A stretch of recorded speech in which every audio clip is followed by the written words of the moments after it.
BattleBit has been out for almost a year now, so let's talk about what's changed in the game and if now is a great time to return or hop in for the first time. BattleBit Remastered as a game has a pretty straightforward mission.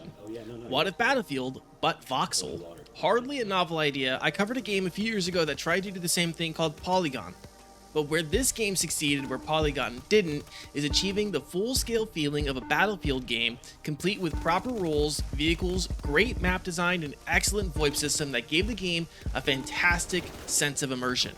After release, the game soared to 87,000 peak concurrent players, slowly tapering off to a high 4-digit player count by fall, and now, almost a year later, it's down to almost 3,000 peak concurrent players, which is still respectable for a smaller first-person shooter in a very crowded PC market. For reference, Insurgency Sandstorm has hovered around the low to mid 3000s for a year at this point, and has never gotten past its post-release peak of almost 14,000 concurrent players.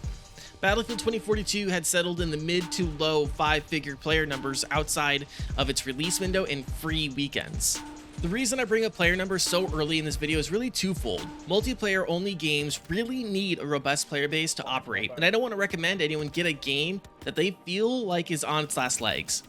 But I also want to point out that some games can survive on a smaller player base and still be a fully enjoyable experience. Right now, since I've hopped back into BattleBit, I've been enjoying mostly full 64v64 lobbies, and I haven't been experiencing any major problems getting into games. But my past predictions haven't always panned out. Just look at some of the comments in our Marauders video for evidence of that. But if you're still interested in BattleBit or want to jump back in, let's talk about all the things that are new since release.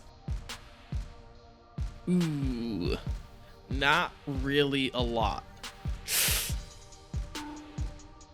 I spent some time going over the patch notes of this game, and I really found it difficult to pinpoint any massive changes to the game. There's been at least one new gadget added, the trophy system, a new vehicle for sea maps, a capture the flag game mode, 2 new maps called Moltu Islands and Namak, and a ton of weapon and map tweaks. Moltu Islands is a pretty open map with water, not a bad map by any means, just exceptionally normal by the standards of the game. Namak is supposed to be based on Tokyo and features cherry blossom coated trees and baby blue skies. It's a fun urban combat map that gives a different feeling from the other maps.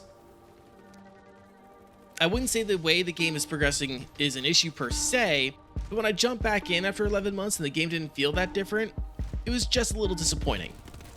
According to the first devlog of the year, the team announced that they didn't have a roadmap planned out at all, justifying it with this sentence: "This decision allows the development team the flexibility to address emerging priorities, respond to player feedback promptly, and make dynamic adjustments without being constrained by a predetermined timeline."